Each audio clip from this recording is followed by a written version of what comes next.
Good night and welcome to Mindful Life 515. I am your host Nathan Springer. Thank you for being here. It is currently 10:15 p.m. on the 21st of August. Not August, what am I saying?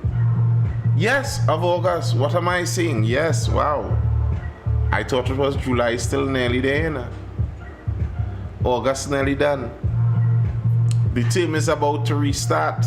21st of the 8th month in the year of our Lord 2025. And Trump calls himself the president of peace. Brian says he is the president of peace by all metrics. By all metrics, he is the president of peace in the US context. He has brokered way more peace deals than any US president in our living memory. He has by and large worked on remaining on the outside of much of the conflict that there is, at least keeping the US on the outside of that. So I'd say that president of peace is a worthwhile thing. What peace deals, Nathan? All right, so we have Congo and Rwanda. We have India and Pakistan. We have Armenia and is it Uzbekistan was the one? No. Azerbaijan and Armenia. You see, nah, man, don't do that. Don't do what you asked for a list and I'm starting to list it off from the top of my head. Is it just coincidence Russia is busy with Ukraine and Iran with Israel? They were keeping Venezuela afloat. Well, yes, Russia and Iran were are Venezuela's major allies. But I still don't think that they were acting as deterrents for the US. Don't do we what? You're saying don't do we something and you ain't adding anything, Abdul. Don't do us what? Small unknown wars, but nothing about Israel and Palestine. Listen, I hope you all aren't the obsessive Israel-Palestine thing because we went through this over and over, and I don't share your kind of views. If you're leftist or Muslim, I'm sorry, I'm not in your camp on this. You aren't going to change my mind. I think the facts are very obvious as they stand. Muslims, I understand it's a religious war. You are with your people. The leftists, I think you people are fools. You're going to get what you have coming in such a way. There's nothing to argue about with that. The idea that somehow this is some new clandestine different way in how the world operates. This is how the world has always operated. It's how the world has always operated. The style of view that so many of the anti-American strain have, like they are so sure that all of these countries really, and then they blow up Iran. That was supposed to be World War III, and World War III never met me. They promised me World War III and it never came. Starvation is never right. Come now, man, stop with the propaganda now, Brian. You do understand you are being fed propaganda, right? Everything you see from that on all sides is propaganda. To jump in there and hold on aside like you are confident about the outcomes of this and what the facts of the situation really are is foolishness. That's why I say from the religious perspective, I fully understand. I have nothing against you in the religious perspective there. If you want to debate religion, that's a separate debate. But from the religious perspective, I understand. But from the other leftist and political and anti-US perspectives, it's such foolishness to me. So Nathan, anything other than information from the US is propaganda. That kind of skewed. No, that's not what I said. I said it's all propaganda, including information from the US. That's what I said. It is all propaganda. The idea that, you get on a secret Telegram channel, you get the real facts out there. No, it's all propaganda. All.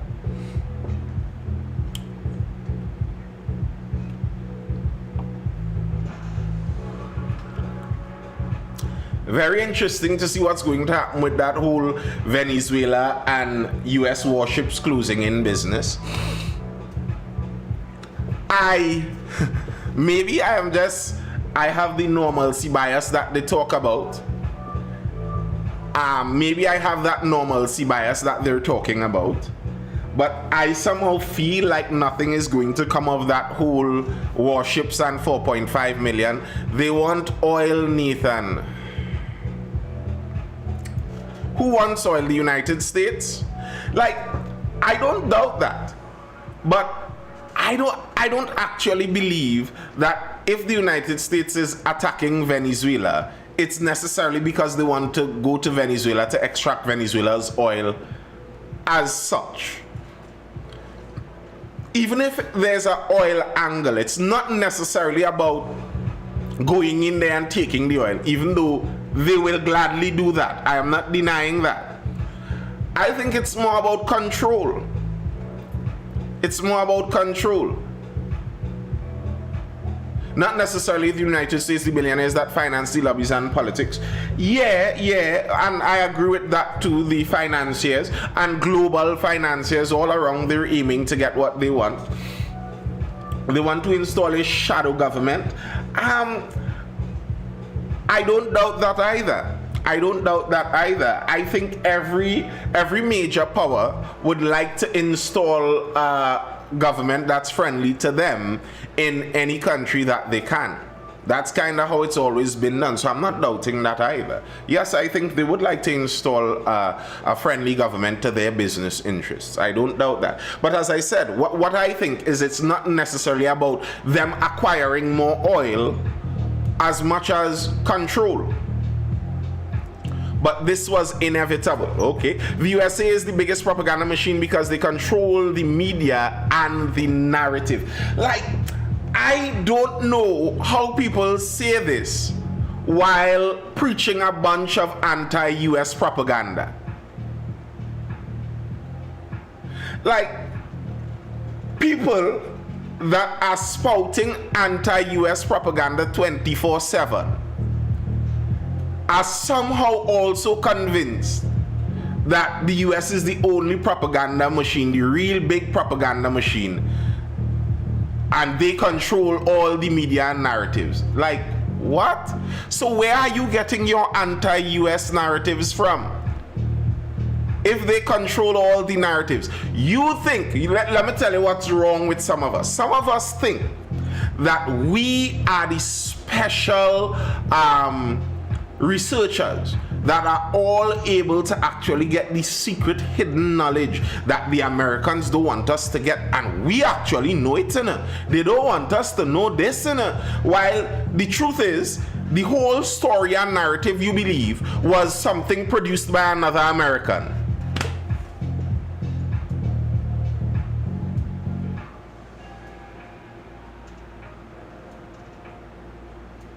Trini's anti-propaganda while wearing NYC hat, USA t-shirts, and Tim's Adidas Nike. True. No, I did not see snowfall.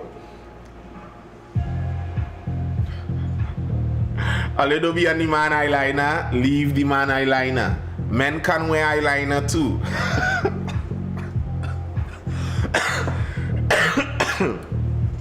And you know, the truth is, once you mention another country's name in your mouth, and especially if it's not in glowing light, you know it's going to cause some friction. But his statement wasn't necessarily an insult on Trinidad and Tobago. It was aiming to insult their political opponents inside the US. Well, yes, you can picture it's Thursday. That's what we do. I just didn't I didn't know. I didn't see a comment from you inside the live, so I didn't know if I was gonna, just accept a random person. But you can join and have something to say. Let's see what you do have to say.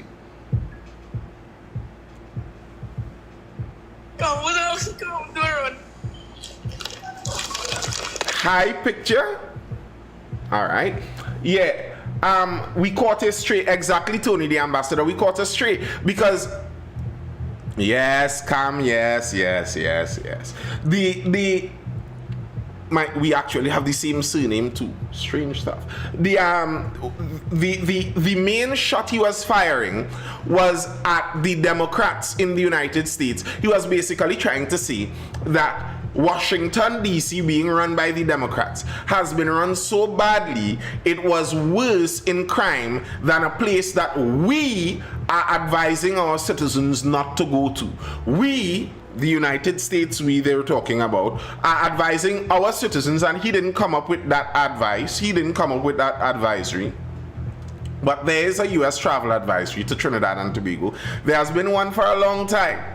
And they have advised against travel to certain parts in Trinidad and be careful, etc., etc., etc. And he's making the point, well, he was making the point, that their city, their capital city, was more dangerous than here, where they are advising people not to go. He need to leave Trinidad and Tobago out his mouth. I know. That's what I said. I said from the jump, once you mention another country's name in your mouth and it's not in glowing light, you know you're going to get trouble. You know you're going to get trouble. But the reality of the statement is it was not meant as an insult to Trinidad. It's a street. We collect a street. We collect a street. He was putting down some heavy fire in one direction and like it was an AK or something, so it had a little extra spray on the side, and Trinidad got a little spray while we passing. But hopefully, you know, it ain't hurt us too bad.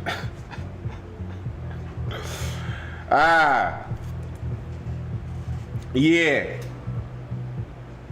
And on the narratives and the propaganda in the United States point, I think so many people also have this kind of assumption, like all of the narratives coming out of the United States are uniform and coherent. Like the United States is a single entity that produces one clear mission, one clear goal. No, there are people who are extremely anti-LGBTQ inside of the United States, while the United States is also the chief sponsor of the promotion of all things LGBTQ across the world. Both of those are coming from the same source.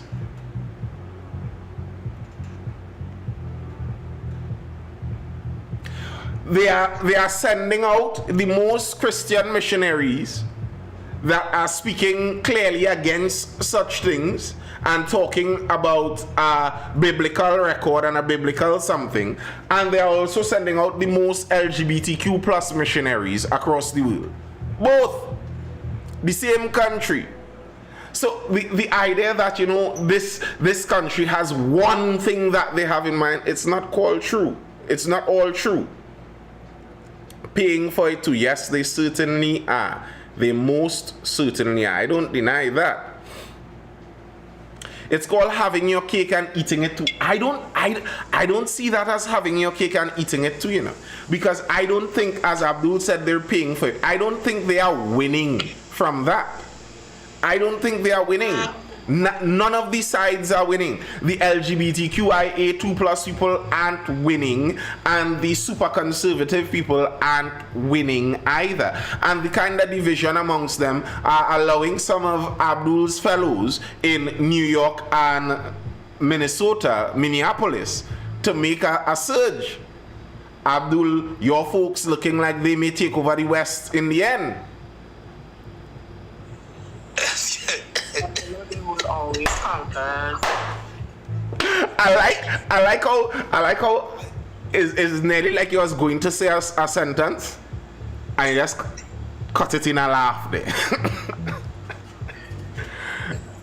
Listen to what my thing with them, right? I just find it hard to believe any direction any US government trying to point the general population in. Because to me, anytime they say this leader here is the worst thing on the face of the earth, couple years later, when they start to hear the true motives behind the action coming out, it has always be some nefarious motive, some ulterior motive was behind, especially when they implement the military force. 100%. And, you know, I think the reality is, we may never ever find out the full reasons for certain things, like the weapons of mass destruction and all of that bacchanal in Iraq. We may never actually know all that they had in mind, because, for example, when you're talking about history long gone, for example, World War II, some of those National Socialists from the Germans, some of those guys were looking for some really creepy, shadowy stuff on it, like for El Dorado and the Spring of Eternal Life. Some of those real cultish, cryptic things that you think are Nancy stories and nobody believes. You never know. Next thing, that's what they're looking to raid Venezuela for. They hear El Dorado somewhere in the jungle down in Venezuela, and that's... We don't actually know.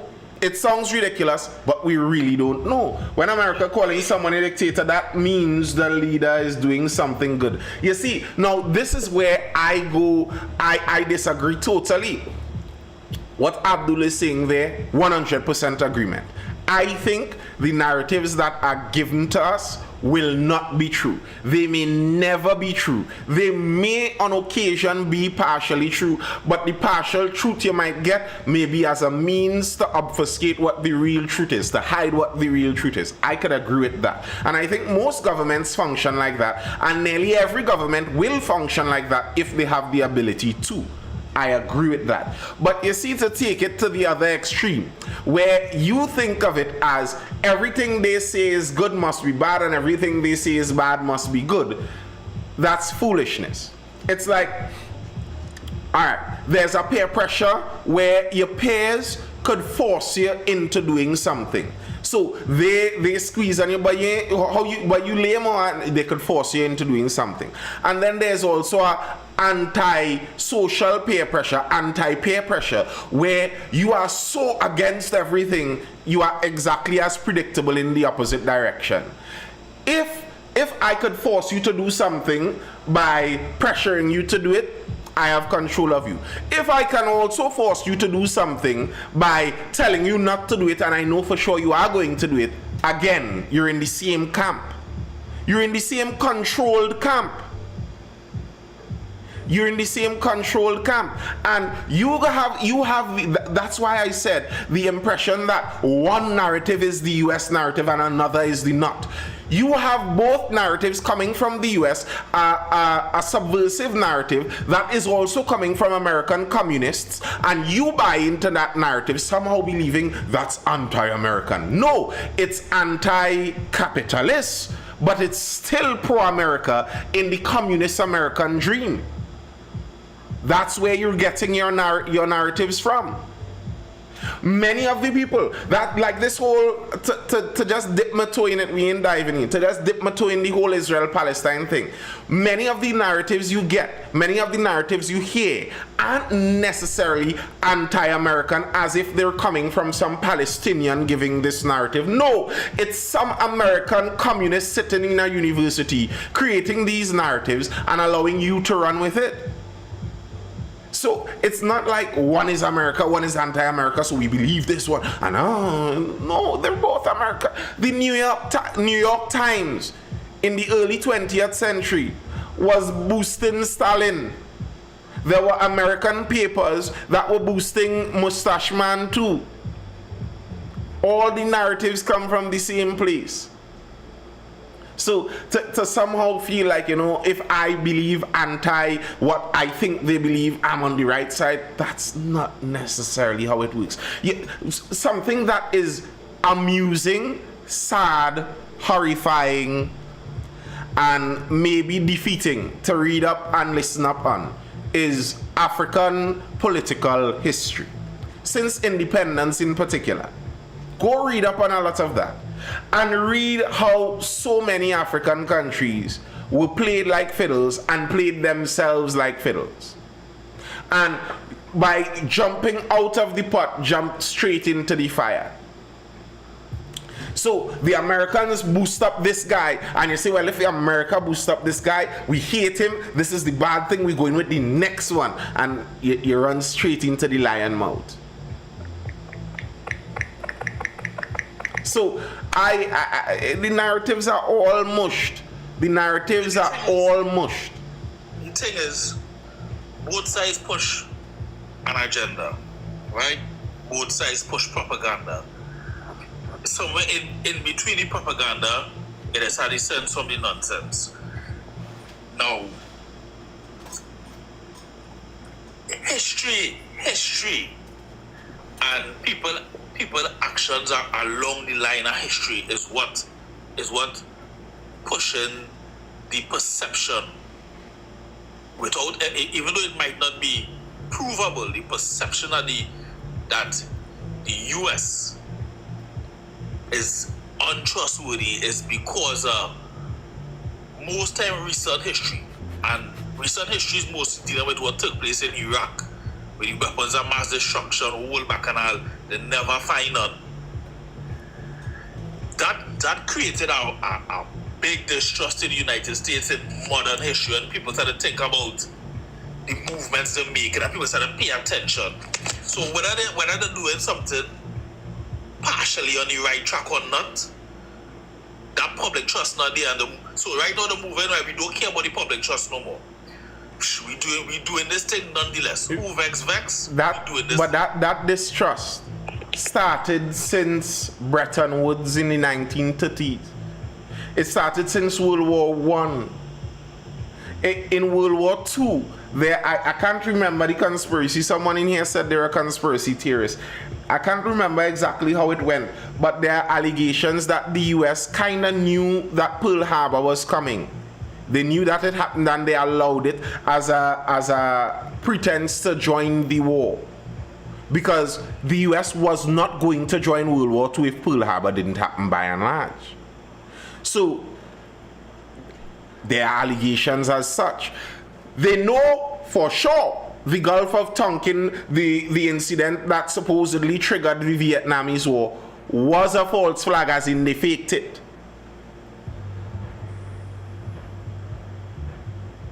Haiti, France is a good parallel to Israel-Palestine violent. I don't think they are good parallels at all. But yeah, that distrust started a long time ago. It's just that the distrust is now seeping out into the wider world. And I think the distrust makes sense. I think it's foolish to trust a state. A state isn't a person. And this is why I've said so many times that the assumption that democracy is automatically the best is not necessarily a healthy assumption. But the idea that you trust a state is such a foolish thing. The Ukrainians made a deal with some American leaders back in the 90s that, all right, we're going to give up our nukes, and if ever Russia did us anything, you all will make sure we're okay. But those American leaders aren't in charge anymore. The Russian leaders aren't in charge anymore. The Ukrainian leaders that made that deal aren't in charge anymore. And even if we're thinking about it realistically, imagine if Dr. Eric Williams, good night, Mitch. Imagine if Dr. Eric Williams made a deal with Venezuela. Back in the days, Dr. Eric Williams and the Venezuelan government of the 60s were getting along swimmingly. And they made, and they made a deal that if anybody attacked Venezuela, Trinidad come into your defense. But back then, Venezuela was, cool on the world stage. They wasn't making trouble with nobody. And then, 50 years down the road, Maduro playing the monkey out here.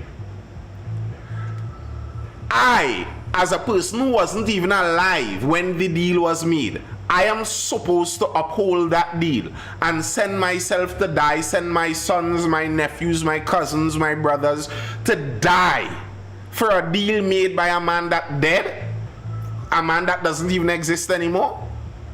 And when you think about things that way, you get the understanding that trust in a state, trust in a country government is kind of a foolish thing.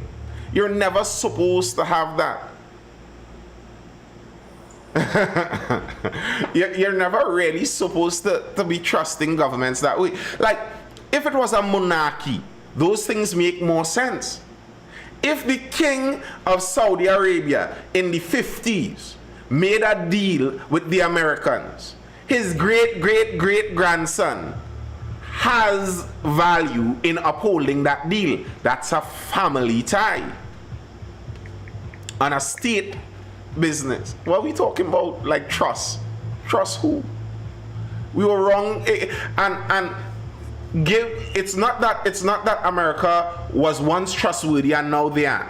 It's that the media narratives that some were speaking about before, the media narratives that they pushed and beamed out to the world were just really good in the 80s and 90s. The world got a really nice sanitized picture of the US in the 80s and 90s. And the Iraq War, I think, gave the whole world kind of a rude awakening to the reality of what is the superpower of the world, what they actually do, what their aims really are.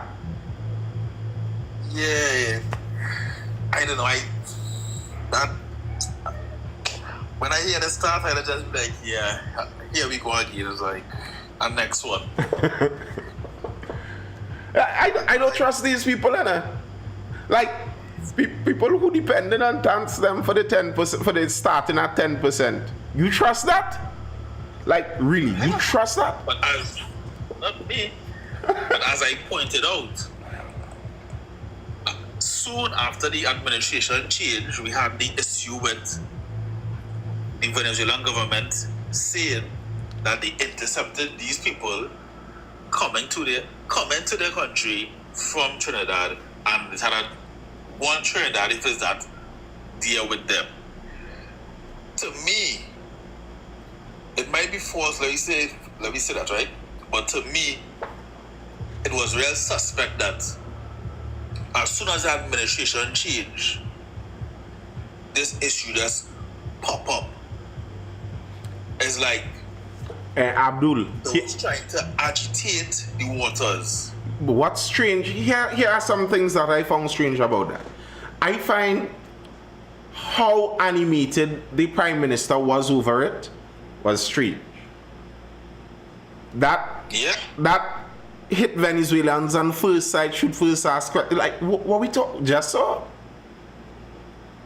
Yeah. And then, if you've been keeping track, there's been another 5 of them over there, caught. Yeah.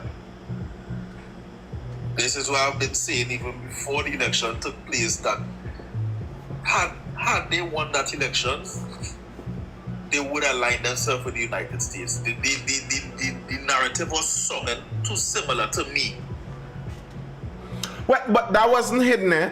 I've been saying this for a while now.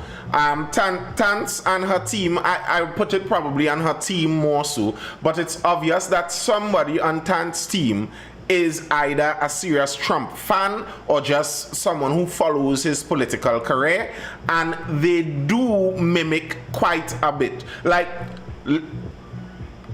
don't be surprised if you see this crackdown on Washington DC thing that Trump is doing now. Don't be surprised if in a few months you hear Camps come and announce that they're going to have a crackdown on Port of Spain and our capital city must be safe, and don't be surprised. Because a lot of those things have been happening. There are some interesting similarities, and they do seem to be borrowing some ideas from that way. States hide behind the word democracy, but if you look at it in the true sense, it isn't a democracy. Here's what I'll say to that. I think the problem we have is we think democracy means good. We see democracy, yes, the saint. We see democracy and assume that it's a synonym for good. So, if we have to make a decision here on what we're going to do, and we say, well, we'll make a democratic decision, we automatically assume that's going to be a good decision. No. As the statement goes, democracy is 2 wolves and a sheep voting about what's for dinner. You can imagine how that would go. Majority rule isn't necessarily a good thing. So even buying into the democracy is a good thing kind of talking point, you already bought into the lie there. You already bought into the lie. because we have always been told that democracy is good over other forms of governance. I think democracy has benefits over other forms of government, but to say it's good carte blanche is not true. I think representative democracy not working. But I don't think it working. here's the thing, Abdul, I agree 100%. I think part of the problem is it's not actually representative. Representative democracy, the idea of how that really supposed to work is, Abdul, you live in Morva. The entirety of Morva, by and large, if that has been where your family has resided for the last 2,000 years, most of Morva, starting as it were from a concentric circle from you going out, would be closest to you in genetics, in worldview, in loyalty, in emotional management. Your group is supposed to be geographic. And now, when Morva votes for a representative, the representative is supposed to be out of those Morvanians. Someone who is from that ilk. So when they represent the people of Morva, their loyalty is to the people of Morva. But our representative democracy, as I've said over and over, they aren't representative of where they are supposed to be representing. They are representative of their parties. So Correct. we don't have the loyalty to the people that they're representing. I think representative democracy is a good idea. I think it's one of the best ideas we have. Now, I think, this is my opinion, representative democracy in modern times, it sounds better. But I think watching human nature, it's inevitable for me. I'm sorry. Every time I look at humans and how they behave, I come to the conclusion that monarchy is the natural form of governance for humans. People want a king. People love kings. They love it. People function in hierarchies. They naturally function. You go into a community, go into a long-standing community, and look at it for a while, there's already a hierarchy. There's a man in the community that everybody already treats like he up there. It's natural human function. We function kind of naturally like that. So I think the ideal would be that representative style of democracy where each district has a representative that is actually representing that district, and they come together and make those decisions. That makes sense, but we don't get that. King what king? King Richard, King Kong, Larry King, what are you talking about? People, why are there celebrities? Have you ever thought about that? Why is a celebrity a thing? You all ever listen to the lyrics of some of those rap songs? The men are insulting you, telling you they are better than you, they will always be better than you, they are the top, they are at the top, and there are people obsessed with this. They spend money to go and listen to men big up themselves. What? There are people, you look at it even in the religious realm, there are people that boast what their pastor drives and what their pastor has. My pastor, you know what mosque I is go? I is go the mosque with so and so and so and so, you know. Yeah. Yeah, let's hear them sing. Yes. Like, oh gosh, come on. Let me be real. We know, and people feel good for just being attached to this person. They want a king. They want the Lord for the area. They want that. It's a natural yearning.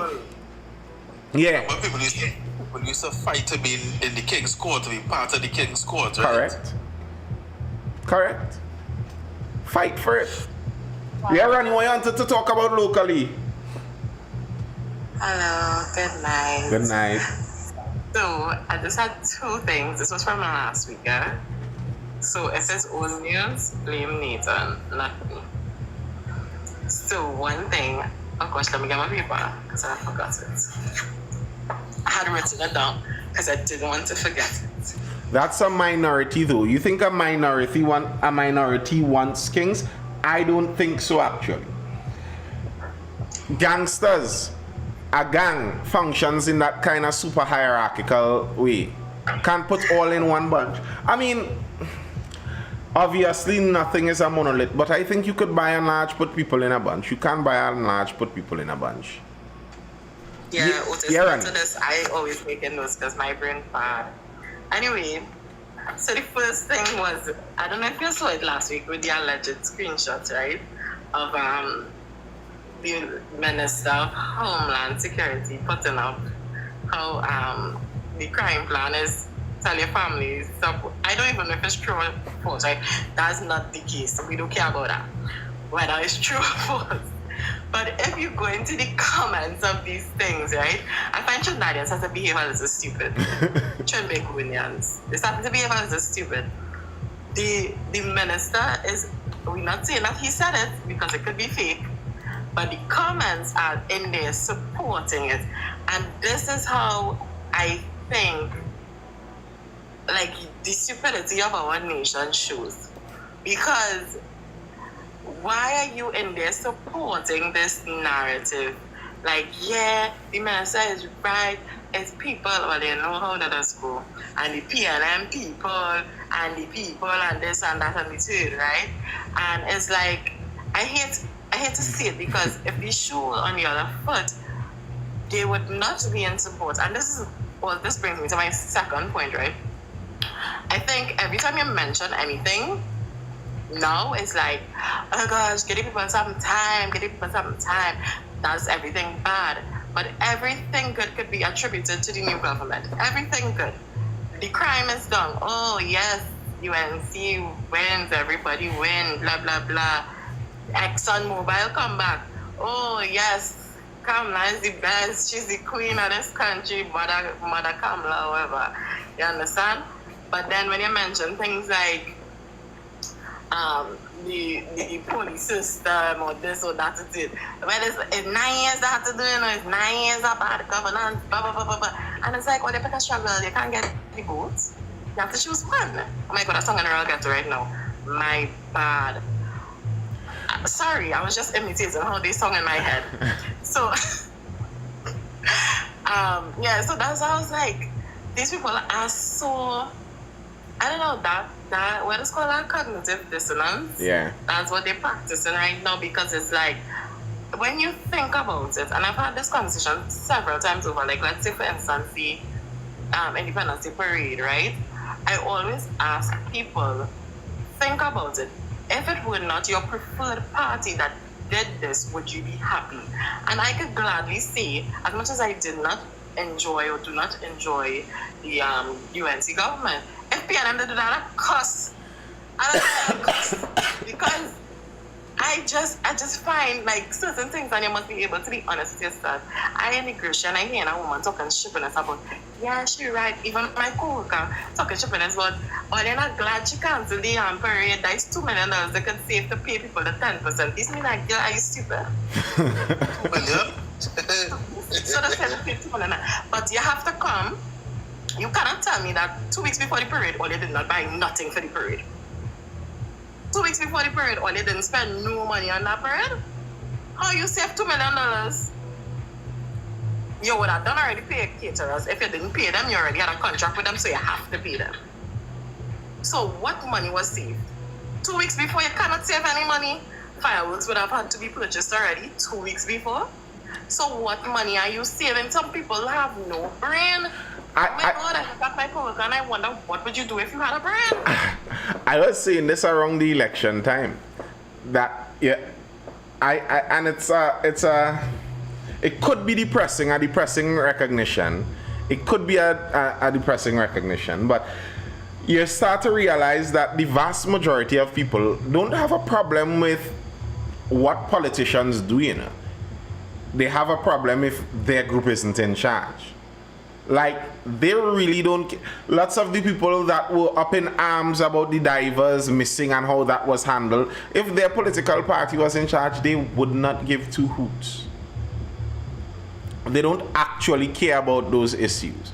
They lament about, oh no, look at people on the breadline, how you will fire people, oh gosh, you're firing. And if their people come in power and their people fires people, well, all they deserve to be fired.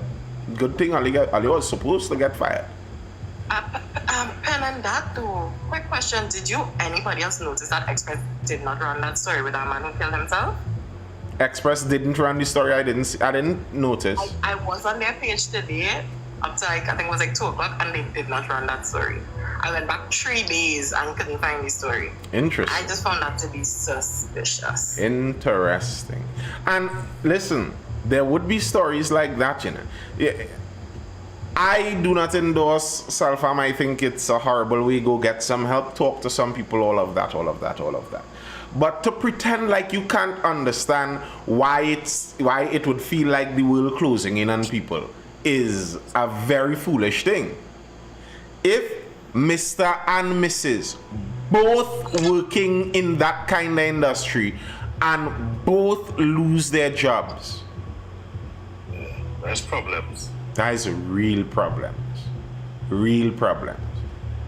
And voting has consequences, as they say. Voting has consequences. I'm not saying that voting one way or the other way, one person is going to live or who is going to die, but someone is going to die because of it, and someone may live because of it. Who knows? This man, if another party was voted in what was that, April?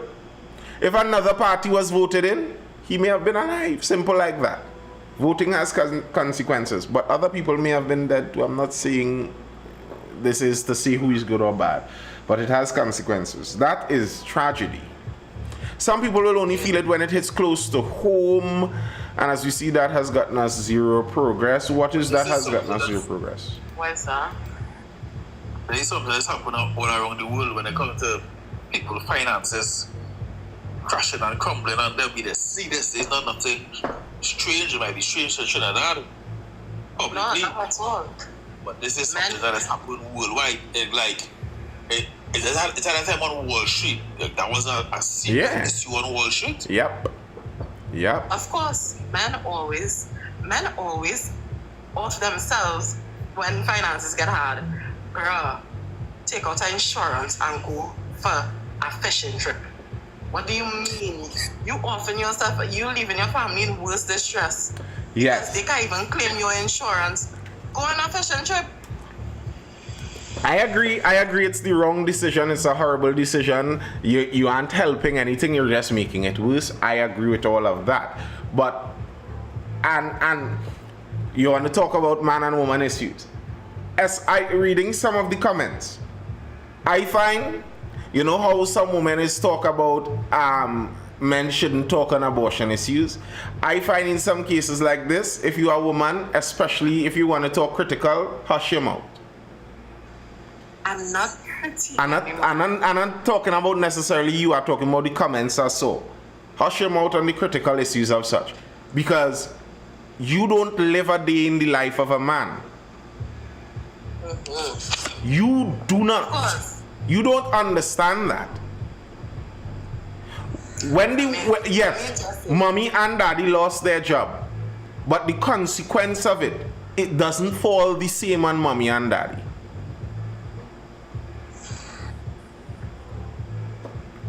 Fair enough. Well, but when I heard this story, first thing I was like, this man lost his job and financial problems. From the time I heard it, I didn't even read the story. I was like, money.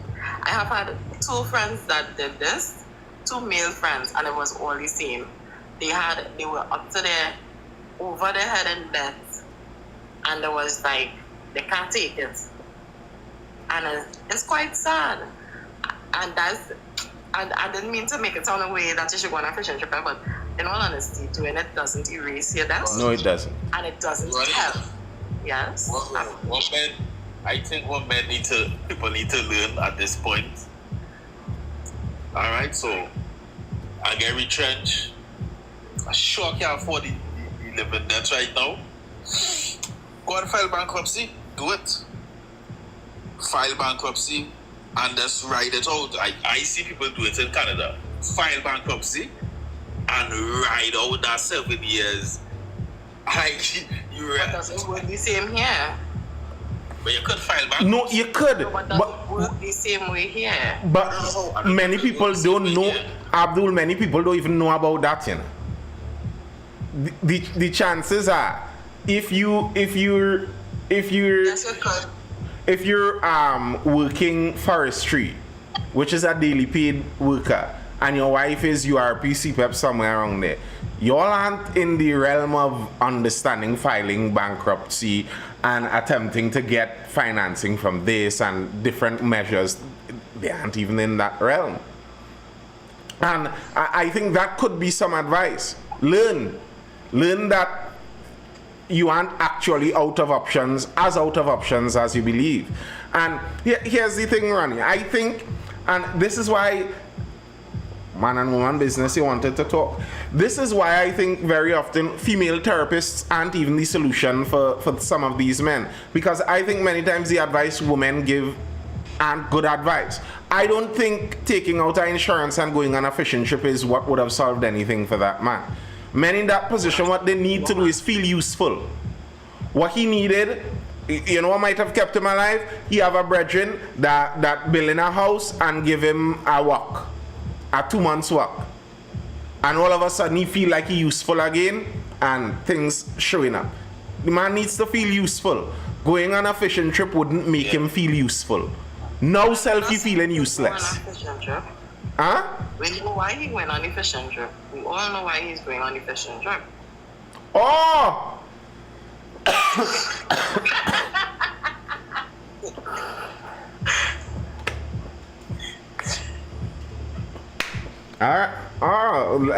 But I don't think he would have been able to take out an insurance on that kind of short notice anyway.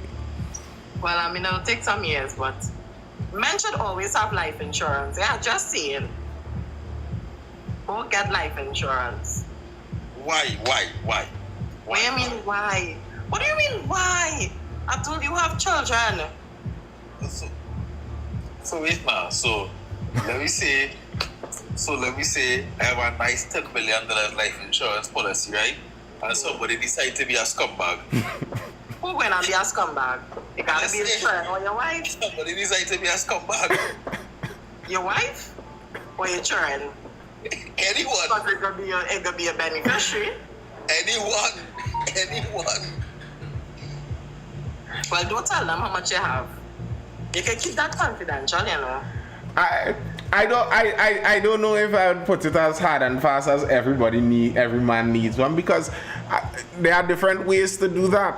If you have investments, if you have interests that will do the same or better in terms of taking care of your family,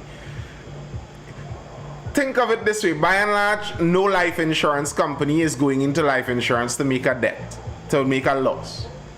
They're making money off of you doing that. They are. Correct. So there would be ways that you can put aside without having to pay someone for it. Ask widows left with bills if it is a scam. You could ask some widows where the insurance not paying, and you could ask them if it's a scam, and you'll find out that answer too.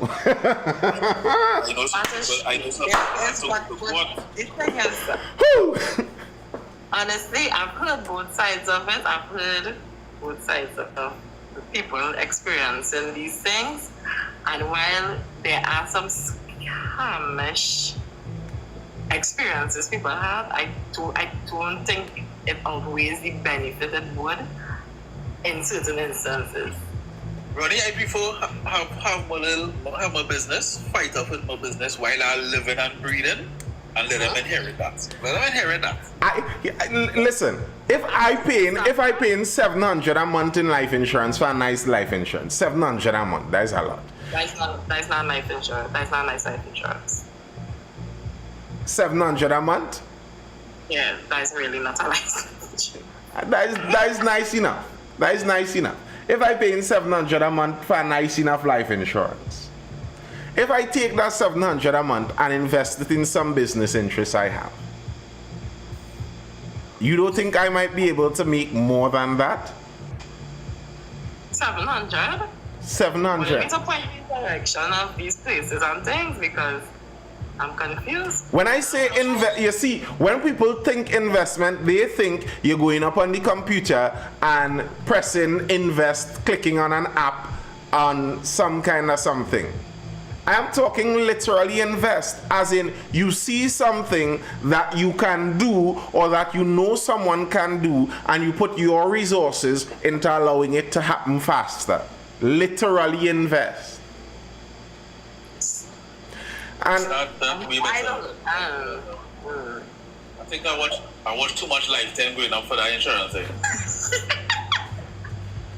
I understand. But listen, just like how you say in your business things have changed. What if you invest in a chef? That chef is the best chef ever. You go and invest in that restaurant idea or whatever. And then boom, chef come and get in an accident.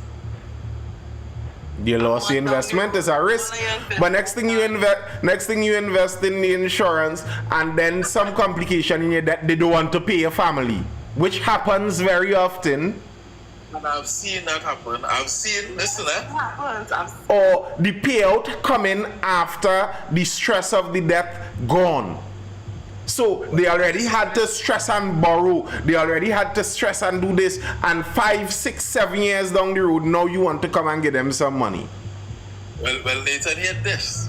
I know of 2 deceased now former underworld top men that were deceased, who had $1 million life insurance policies, and it had also go to court. But did they get the money? Yeah, because the companies did not want to pay. They did not want to pay because of how the people died. And that had nothing to do with it. Because you take my money when I was living. But it does have something to do with it because in some cases you don't get the money. So I'm saying that to say either way it's unsure. But in investing in yourself is one of the surer investments. Just by the way, investing in yourself is one of the surer investments. So I'm not saying don't do your life insurance. Maybe in the way your life is set up, it makes perfect sense. But what I will say is it's not necessary. It's not a have to for the only way to take care of your family in case of peradventure of something happening. I feel some insurance companies on island find. What you say, what? You make me read the people's name, boy. You feel some insurance companies and a financial institution have some under the table deal going on. I don't know, brother. They use the court time to delay the payments, yes. And oftentimes they have more money than you. So, you got to know. How much is this going to take from me monthly? What's that actually going to cost me? What opportunities could I have done with that extra money every month instead of giving it to these people? And knowing fully well that they would have to make a profit off of this. They wouldn't be doing this if it wasn't profitable. So I'm not generally going to give them less money than I get. Almost surely I'm going to give them more money than I get. Or they're going to use my money and they will use my money to invest somewhere and make money off of my money. Because that's what most of those financial institutions do. So are we going to be seeing, it might be a possibility that we will see more situations like this with this man. Well, as far as you can see it, even if there was to implement this 10%, they will implement it and send on people. And they're hiring more people.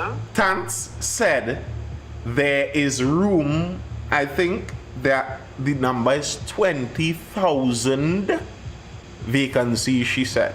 She said what was happening is the PNM was not hiring staff and they were they were purposefully not hiring staff to be able to hire their friends for contracts. This is what the Prime Minister alleged the PNM was doing.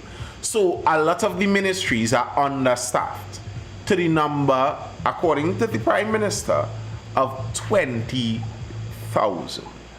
I want to know if we're going to increase people pay by upwards of 10% and hire 20,000 more people. Where is all that money coming from? I mean, what maths do we think this woman is capable of doing? The country have no money and you hire how much new ministers? What maths? That's the same maths you're going to use to justify these public servants coming in. The country have no money, we raise their pay, which is not going to be by 10%. Or they'll be lucky if they could get back what Imbert gave in the first place. And then hire 20,000 new people. I would Is be... it the 10% right now something like $10 billion? Yes. Yes. Think around that? Yes. Find the money. I wish they could find the money. But then not only finding the money is the issue now, you know. The problem is what is that going to do to the economy of the country? And bear in mind... It doesn't look like at the supermarkets. Bear in mind, you're not only going to have the lump sum back pay that you're going to have to find the money for. That's a continuous bill that is going to be increasing. Now, every year, it's going to cost more in salaries. Every year. Okay. The woman does not mind how much it is to pay all them new ministers, not something like $2 million a month. No, well, you see, we save the money from the fireworks, so... Oh wow, that's 1 month salary for them ministers. 1 month. All of them could give. Anyway, let me hush my mouth. Mitch says boost the middle class. What you're saying is, are you saying that that would boost the middle class? Or are you saying that we should boost the middle class in order to get money to pay for that? Because if you're saying that that would boost the middle class, that actually doesn't make sense. Because those workers make money off of the middle class. They don't make money. The country loses money to pay those workers. The country gets money by taking it mostly from the middle class. So if the country has to take money to pay people, it doesn't make sense that they're going to take money from the middle class and pay a next group of people and bring them to be middle class too. That's not how that works. The math's not mathsing. What are you saying, Abdul? That's good. Me too, AP. Me. Yeah. Maybe they know something we don't know. That they're gonna be able to scrape together this money. Because and the way they say in the country, the PM will leave nothing. It's a nothing day and it have bills to pay, it has debt. Right? And they want to add 10% plus $20,000, 20,000 more workers, right? 20,000 more salaries. And every salary is not the same level. So, And not only are you adding, when you add that 20,000 people, you have to move up people in the ranks. So, yeah, you're gonna, this bill gonna be crazy. It's not going to happen. That's just, let me stop. no wonder they supported Trump, you know, they need that war.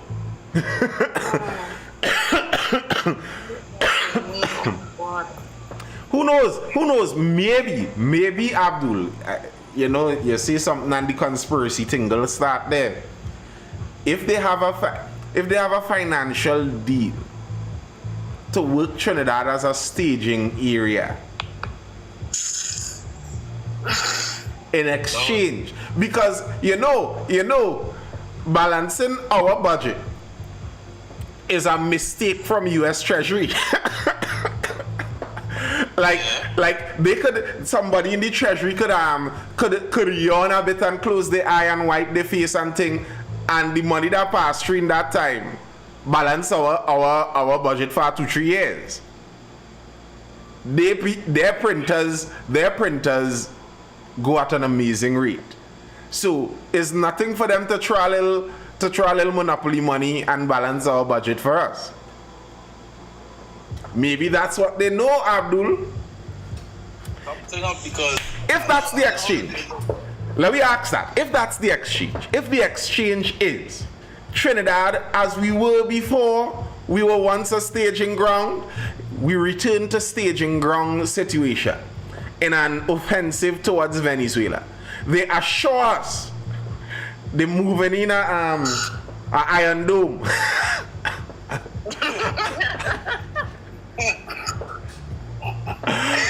We will be protected. They're protecting us. And they're balancing our budget for the next 20 years. What do you see? I will be a citizen somewhere else. I don't know already. I can't deal with the people around. I sorry that ain't making sense. Because I go see somebody in the uniform and filter per tap with Jim or so. Yeah. Going to. All countries need workers, more commerce. More commerce means more taxes via increase. It's not that simple. I believe that's Scafty, that weird name. It's not actually that simple. That's like all countries need workers. You could have workers digging a hole and emptying it and filling it back over and over and over again. They could work really hard. You could have them working 16-hour shifts, digging this hole and filling it back on repeat.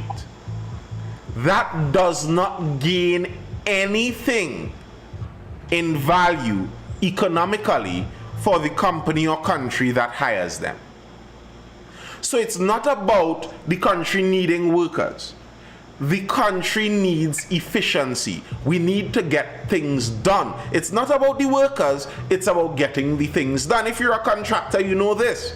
If you could get a machine to do the job, or you could hire 500 men to do the job, it doesn't matter the 500 men. It's not a secret to get the 500 men. It's to get the job done. That's what you get paid for. That's how money is made. So if we hire 20,000 workers to dress in Van Heusen fitted shirts and go and pay Januras to make their nice outfit and skirt dress and whatever, to go and sit down in AC inside of ministry buildings and play whatever computer games they play. And back in the days of old, I know about solitaire and the ministry computers.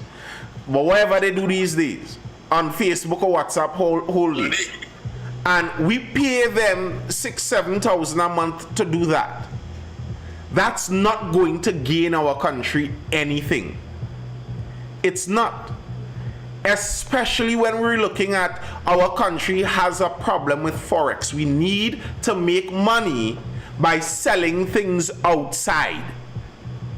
That's where we have problems right now. And we are going to take money from everybody who sells things. Whatever Abdul does, my little teaching and contracting and thing, I go in out there and build a whole building, make some money, pay taxes for them to take the taxes and go and give somebody to sit down in AC and do nothing.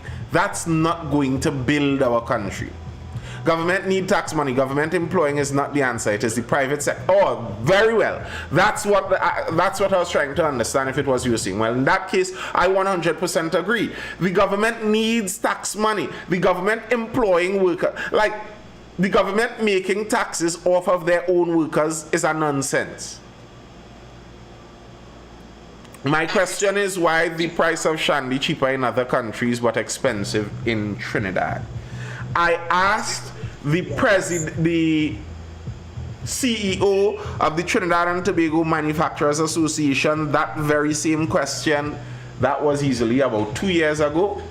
And the answer he said is there are varying factors for that. It has to do sometimes with the price to enter a market.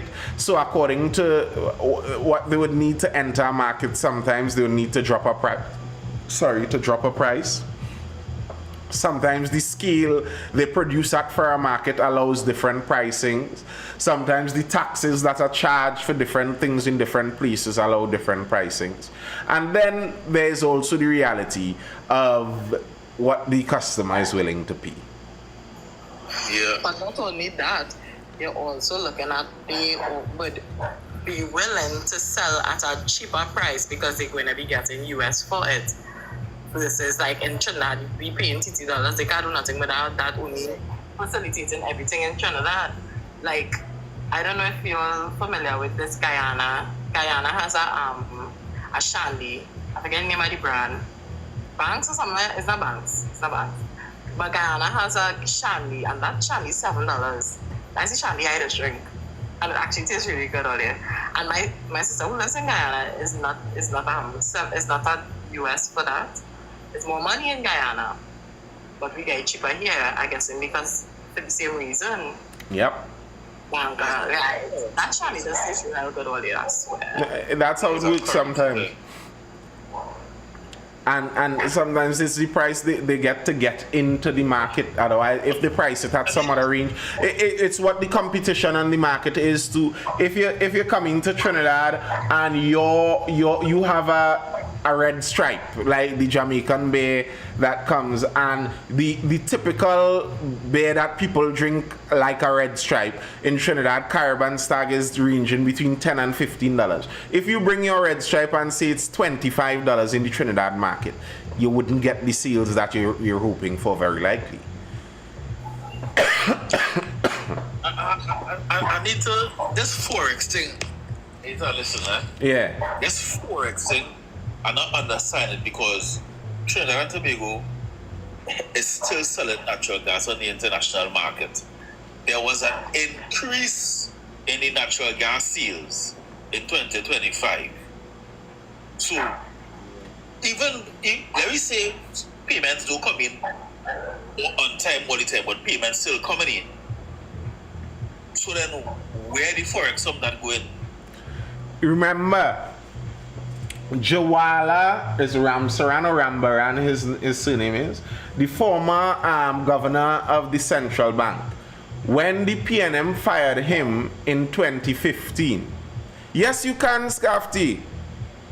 When the PNM fired him in 2015, as vengeance as it were, because that question was circling for a while now. But the central bank has the answer. Because the reality is not that Trinidad doesn't make Forex. The reality is that we spend a lot of Forex. And he released a list of all the top spenders of Forex. I wonder if I could look back at that list if it's still around on the internet. I believe PriceMart was very high on the list. If they were not number one. I think so, but I'm not sure. That's why I'm not seeing that. Hi all. Hey, this is Scafty. This is Scafty. Right. It's been a while. I haven't joined the chat. I'm busy, so I get time to be on TikTok, especially at nights. Mm-hmm. Hey, you from Guyana? Sorry? Are you from Guyana? Is what I should have said. No, I'm not. Where you from? Home?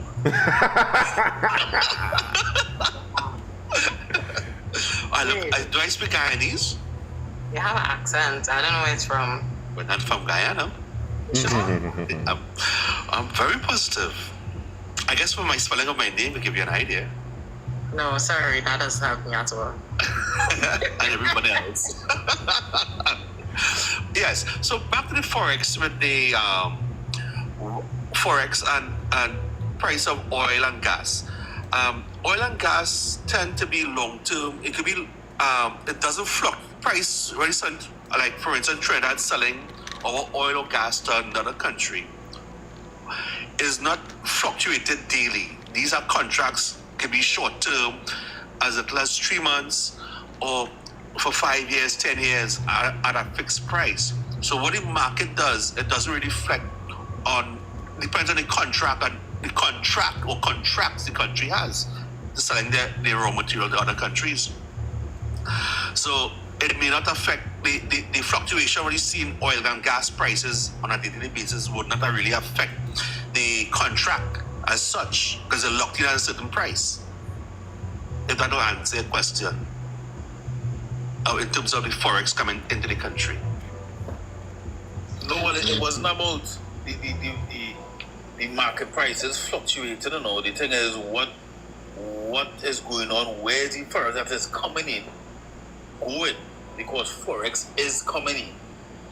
Well, remember, like every country, Trinidad is not separate.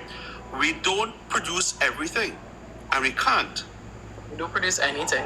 We don't produce everything for our country. No country produces everything that what they need. So that is why trade comes in. So when you bring in money have to go out to buy stuff that you can't produce properly, efficiently. So there's something called competitive advantage and absolute advantage. You know, and so we have to take that same money and buy products that we need to survive. All we need. All right, but and they want to like to put this piece out there right now. Mm-hmm. They claim we have a shortfall of forex, right? Mm-hmm. Yet still, on the street, if you know the correct people, Lots of it. you can get any amount of US dollars you want. Well, the shortfall doesn't mean that money not coming in, you know. It means it's just that the amount of money that you normally used to get is not coming as before. So you will have money to run. We're exporting as well. Our manufacturing sector is still exporting. It may not be exporting as what we want to, or how much we want to, pick up the slack of the oil and gas. But money is still coming in. It's like, for instance, if one year we used to get $200, let's say you getting $200 and all of a sudden it cut down to $150 and then cut down to $100, money is still coming. But it's not like last year when you're getting $200 a day or a year or whatever. And that was happening. We are still getting money, but it's not much to say to buy what we want to buy. So it comes short. And then we also look at the inflation from in other countries. Cost of things going up in other countries. So the 100 US where we could buy, we're buying less now. So it comes like a shortage now. We need more money to buy the same goods we before. So that's another factor to look into. And it's making it very simple. It's very complex. Hello? Yes, yes. Yeah, you understand what I'm saying? So when we say sometimes we say we imported inflation, it means that the same money buying less. So we need more. So that way shortfalls could come in as well. Correct. I can't find the list again, but I remember that list, and I believe PriceSmart was the top with Massey somewhere really high up there too. So it's not, from what I understand about it, the forex problems aren't, from what I understand, they don't seem now super mysterious. The mystery is how the allocation happens. That's the mystery. But that is the problem we are having. It's not really that well, there's a shortfall of money. We're not in a boom days like past years, right? So things get harder for us. It's just that we question how the money has been distributed.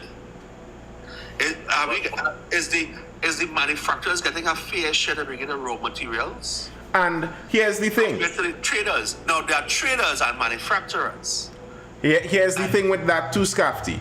Our former Minister of Finance made a point of ridiculing young people. That would have been my generation, the millennials back in 2017 or so when he said it. Millennials were attempting to do a lot of online businesses. And he said, the country needs manufacturers. We need to manufacture things to export. We do not need people to just import with our precious forex and sell it on the local market. That's not real entrepreneurship.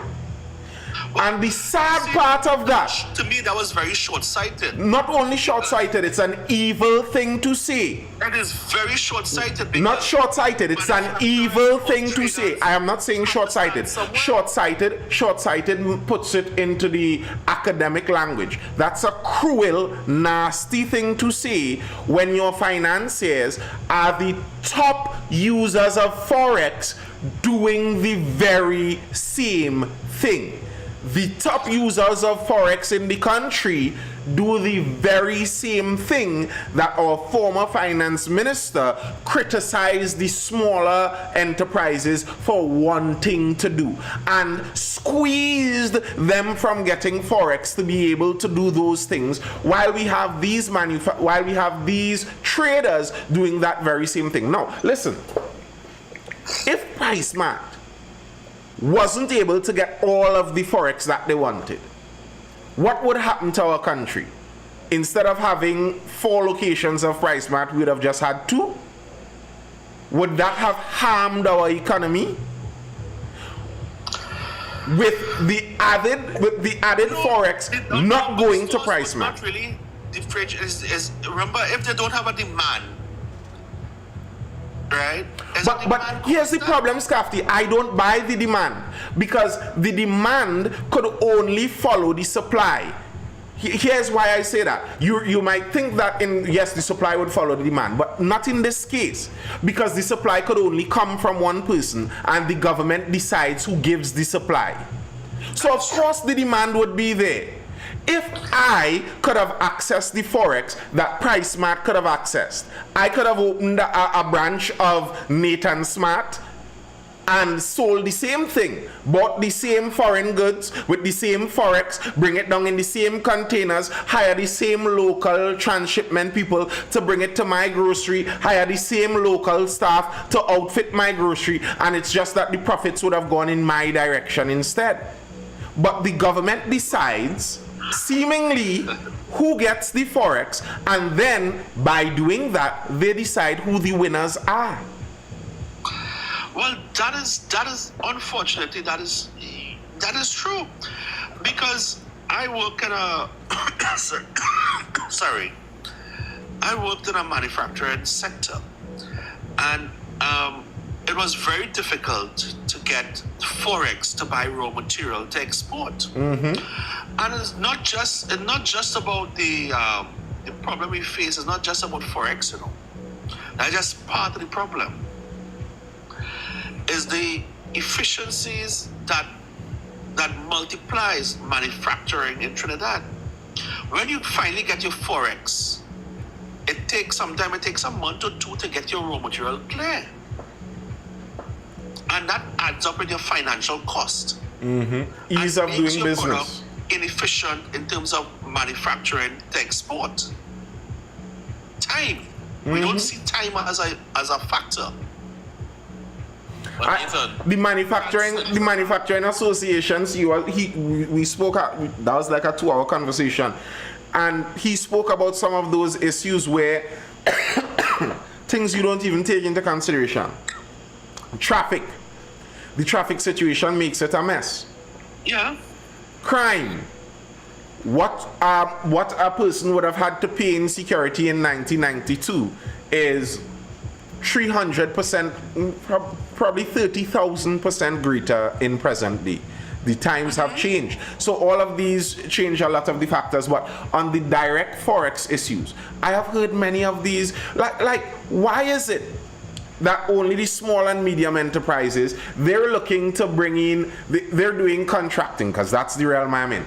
They need to bring in a air handler for a business that they have to do, and they have to go and try to borrow US from some person in Barbados and let that person do the payment and promise them they're going to pay, so, and all kind of gymnastics, not because they don't have the actual resources, but because they can't access the Forex. And I have never once seen a shelf empty in those traders' stores over Forex. I could tell you personally, the company I used to work for, they lost their international credit, not because they didn't have the money, They didn't have the they didn't have to get access to the forex to pay their suppliers to get raw material, and they had to close it down.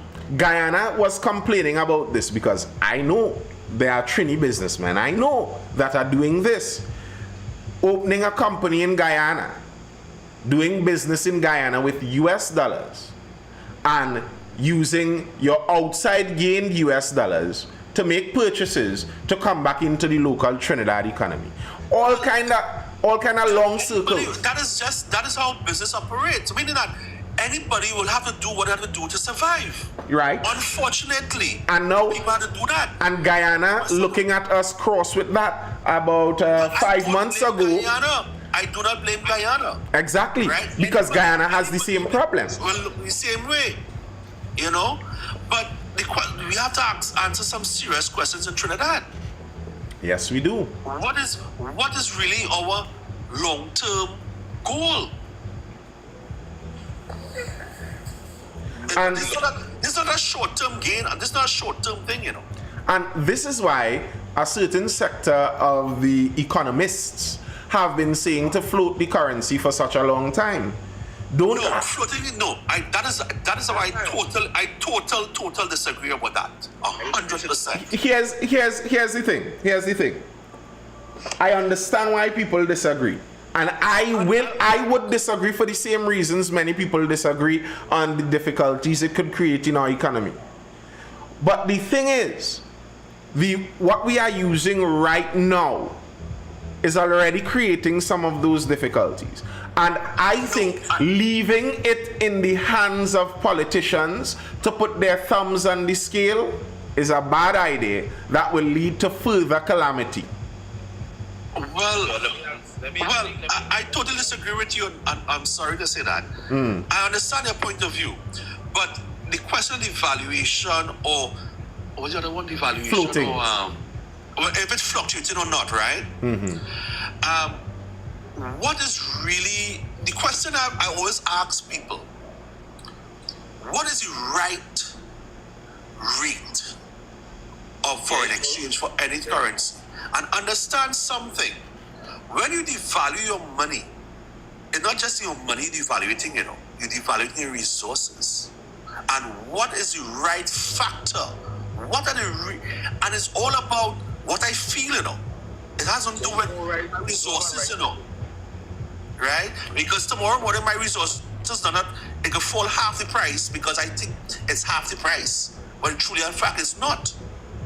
And but that's where we disagree. That's where we disagree, Scott. That's where we disagree, Scott. The price, if I feel the price is $1 and enough people feel the price is $1, guess what? The price is $1. The value is what we feel it is. You know, but truly, in fact, our money has appreciated recently, but nobody saw it. And I'm not talking about depreciation or appreciation. I'm talking about floating, as in removing it from being pegged. As in, what it's going to be valued would be what people are willing to pay for it, as in free market. Now, I understand that if you float it, it would have the effect of devaluating because we have artificially increased the value. And that's part of our problem. Here's the problem with that though, Scafty. If we artificially increase the value of our US dollars, what we are telling PriceMart is we can give you cheap US dollars and you can make a killing in Trinidad. While if we keep the value as it should be, there isn't any special added profit to be made inside of this. There isn't any secret anything to happen. It frees up the access for it. Anybody could access. You see, but that is for looking from one point of view. What about the manufacturers in Trinidad now? Yeah, they will feel the pain. We will feel the pain, and it will be more difficult for manufacturers and encouraging local manufacturers. That is what you want to encourage. You don't want to encourage foreign manufacturers or foreign companies. You want to encourage local manufacturers, and they will be disenchanted. So it might be, I look at that is why it's a policy. Do we what we really want? I think they will be disenchanted because it will be very. Let me ask this, right? Yeah, Abdul. Does our central bank function as other central banks around the world function? I'm going to tell you why I asked that question, right? You mean under the control of the Jews? Valid question. I asked that question today. Central bank is supposed to have the capability to purchase US dollars on the international market. Do they do that? Yes and Yes. yes. Yes, they do. That's how we peg the dollar. That's the art of pegging the dollar. Central why bank aren't- plays so a then very why- important role in terms of our monetary policy. Okay, so then why isn't it that they are purchasing enough US dollars to mitigate the shortfall to a Well, certain extent? no, you see, it comes like this. They don't have to purchase it, is what we have to, what is coming as well. Picture, But if not enough is coming in, they would have to purchase it. And the reason they can't purchase it, Abdul, is because our money is not at the right value. So if we purchase it on the open market, we will be busting ourselves. Because the government would have to go out on the actual market and purchase it for the $9 or something that our TT dollars is actually worth for it. And then they would come in here and after Nancy story us and tell us, well, we'll give you it for $7.50, and they're losing $2 for each one. That's why we need to float it. recently our money appreciated. Well then, no problem. Let's float it so we would see the appreciation. Now there are different layers now. There are different layers of value. Okay. And you all know, just as an aside, the pegging of the dollar is part of the problem that Trumpy is having with a lot of us.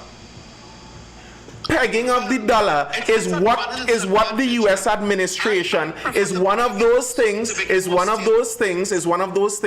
that the U.S. administration is calling the extra tariff barriers that some of our countries have. But this is what the US benefited off of for centuries. Decades, not centuries. It started in 1970. Decades in the case 71. Decades in the case of Trinidad and Tobago, but this is a worldwide thing. They benefited off of it. So, for them to come now and for this administration to come now and say, well, we have a problem with it because in some cases it's not working in our favor, but in most cases it is working in their favor when it comes to especially countries with high amounts of resources. Well, let me put it this way. All right? We trade in U.S. currency. We demand that to trade. And why we don't trade in Trinidad currency? Why we don't trade in another currency? We all trade in U.S. currency. And we create a demand for U.S. currency. Every country create a demand for U.S. currency because we all need that same currency to trade. And without that, without the demand, the money will fall. Correct. Right? And the economy will fall. Correct. So it's in their interest to have a demand. Right? But once the demand is already there, it's also in their interest to make sure the demand is balanced out. So that's what they're trying to do there. Everywhere already has it, so now let's balance out that trade. That's what they're trying to do, which makes sense on a selfish point of view for their view. Yeah, but you see, it is very okay. For instance, we might buy more goods than country A and country B, right? So I'm buying goods from you, right? Physical, tangible goods. But you can sell me services, which is not tangible. Yes. But it's still a trade. Yes. And when we talk about trade, most people talk about just the tangible goods. But we don't talk about the service part of it. Yeah. CARICOM should be using the same currency. That certain people in CARICOM would not want that. Certain countries in CARICOM would not want that. It's not in their best interest. The economies are too wide. Exactly. Economies in CARICOM are too wide. Is there any Eastern Caribbean country who using an EC dollar, which the EC dollar is also pegged against the US dollar? Any of those countries have a shortfall of US currency? It's because of the type of economy they have. Nobody understand the question, because Yes, they're having some difficulties. But at the same time, they don't have price matter. But those Yeah, the economies demand is less. And those economies are not bringing in as much to US as Trinidad economy. but also those economies bring in US in the free flow of the economy because of tourism. As in, the small shopkeeper could get their own US too. In Trinidad, almost all the US has to be centrally allocated. That would make a difference. I just wanted to say to Abdul, you sound absolutely insane by suggesting that the US, it was benefiting the US and they were all good with it. Now that it doesn't benefit it, then they want to change it. Are you crazy? It doesn't benefit them in some instances. If I was painting my toenails white and it was benefiting me, and then I realized this color not serving me anymore, and I want to change the color, that will make me wrong? Ronnie, it come like I have to do what is best for me. Ronnie, it come like people who do polls, right? The I come like people who do what? Listen, they come like the people that do polls. Everybody does a poll with a different angle to it that creates a different result, right? The previous administration and administration before that had no issue with other economies pegging the dollar to the US dollar. They had no issue with it. So now we have a whole different administration now with a different mindset and a different way of looking at the economics, and they have an issue with certain economies doing it. This is just what it is, you know. Well, from what I understand, Everything changes. everything changes. So And the idea of that, 5 years ago may not work today. the idea of that was to rebuild the world, at least the said idea of it, the ostensible idea that they put forward. The idea was to rebuild the world after the Second World War. So the US had and still has the strongest consumption power in the world. Them people, no consumerism. They could consume. So what they did is, as it were, they exported their consumption. All right, y'all could send all of your stuff over to us. We will buy it. We have the consumers for it. We will buy it, even if you protect yourself from our producers swarming and swamping your market. You push out our producers, we would live with that, but you could still send your stuff. What that would do, though, the knock-on effect of that is that you would have a strong link to ensuring that you're feeding off of the United States all the time. And that would also allow the US culture to export towards you, because you always have to focus on what the US wants, because you're trying to give them it, because that's how we make a lot of that good US dollars. Now, the US turn around and say, whoa, all right, y'all are strong enough. We don't need to export our consumption. If you want to get into our consumer market, you have to do it fairly now. Just how everybody does it, everybody has to do it the same. I can't vex with that, really and truly. That's their prerogative. Exactly. They are seeking their own interests. What's the point of a CARICOM single market and economy, and we can't trade in each other's currency? Well, the point is so that we could trade. But that's the thing with the difference, and you hear this discussion coming out. Free trade and fair trade. Since the 80s into the 90s, that discussion has been coming out, you see. If you fully remove all of the barriers in trade between the United States and Trinidad and Tobago, because of the scale of markets, someone who has 300 factories throughout the United States producing some dingbat widget, they could produce that at scale to sell it for 1 cent. While the guy in Trinidad with his one factory cannot do that kind of scale. Production and scale, they call that. If you allow the markets to join freely, free trade, no barriers, then the largest would almost always outsell the smaller. And what you could end up having in Trinidad is, instead of in our local market, we have Trinidad Fresh, and we have Blue Waters, and we have local manufacturers in our local market.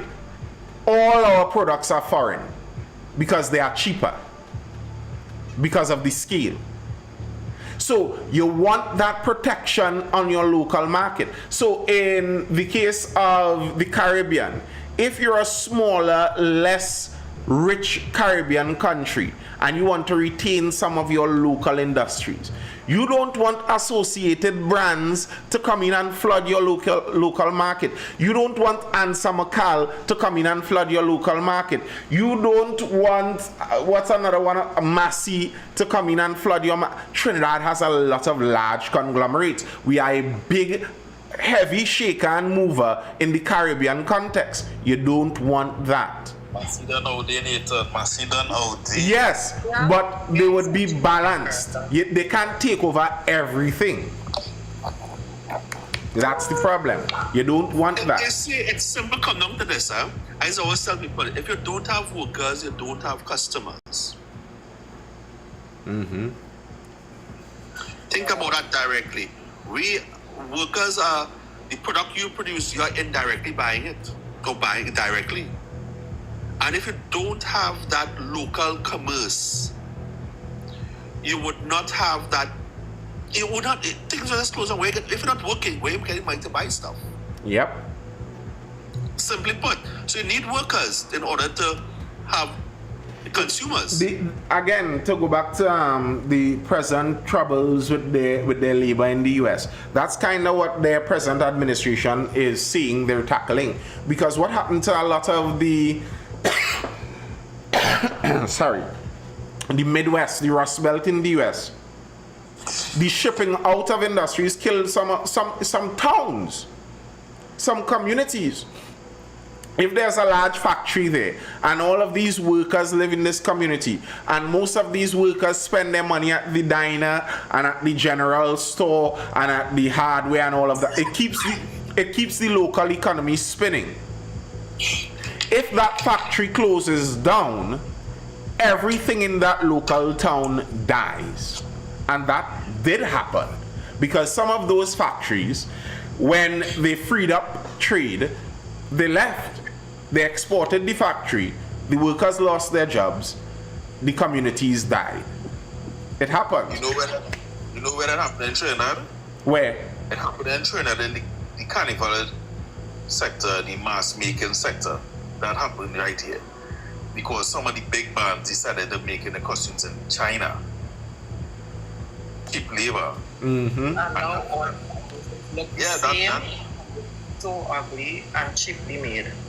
So again, like if Cams come out now and say she going to put a tariff on all carnival costumes coming from China, is that necessarily a bad idea? No, it's not. The players problem. And then you understand from the US perspective why they're doing what they're doing. But It what's makes how that sense. might work in Trinidad, right? Huh? What's how that might work in Trinidad, right? How's that? Knowing Trinidad businessmen and knowing the Trinidad consumers, I think is the weirdest consumers on the face of the earth now. Because the businessmen now will just say, well, here, well, we could just increase the price and the consumers will still want pay. Yep. Well, you see, it comes down to efficiency as well. It has to do a lot with the what they call efficiency and production at scale / efficiency again. And that is one thing we have to tackle as a country. Our cost of production / efficiency. Now, getting more money, I always have an argument. Getting more money doesn't make you better off, because technically speaking, you look at your purchasing power.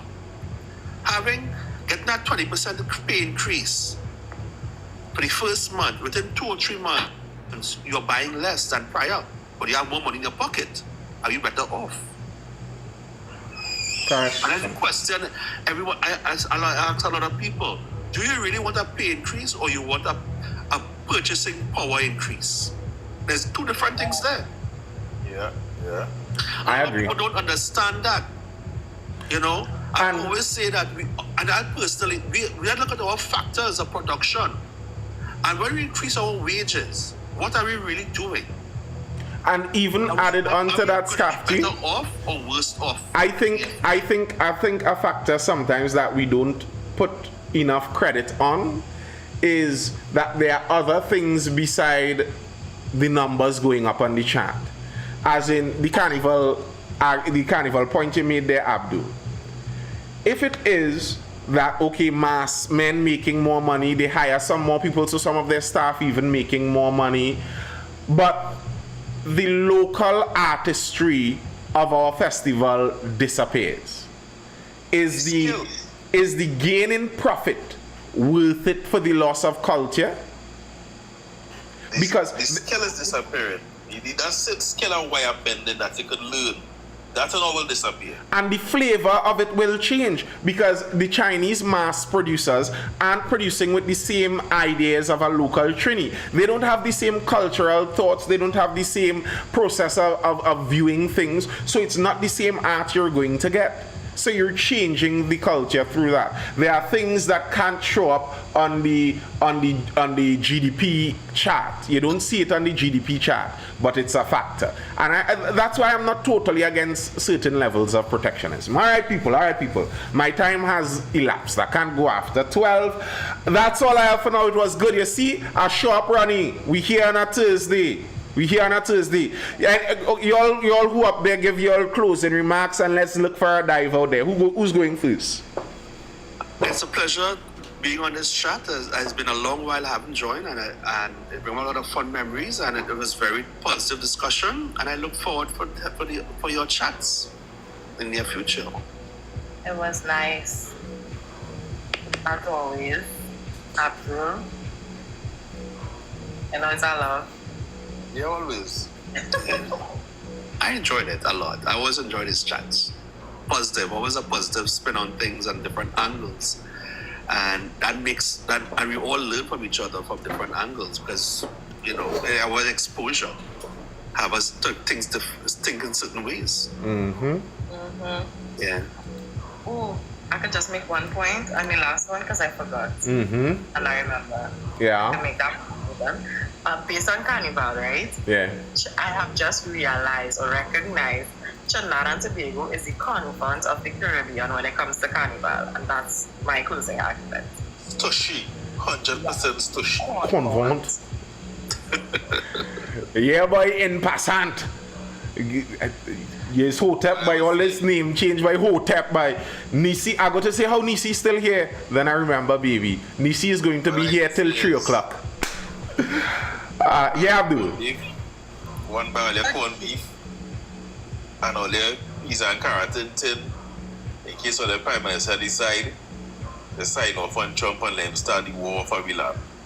Buy all the corned beef and chana. Buy it. I will say, be positive, be productive, take pride in whatever you do. Such a good closing statement. Take pride in whatever you do. Such a good closing. It starts from you. All right, people. That's all I have for now. I hope you're educated, informed, and entertained. This has been the Mindful Live. I am Nathan Springer. I'll see you guys again for the next one tomorrow. Yes. I'll be here tomorrow. Until then, people, hold it down. Stay good, stay well, stay inside, outside. They little sketchy. Go and marry somebody, child, and make some good Trini babies. Allow our population to multiply now, but we below replacement.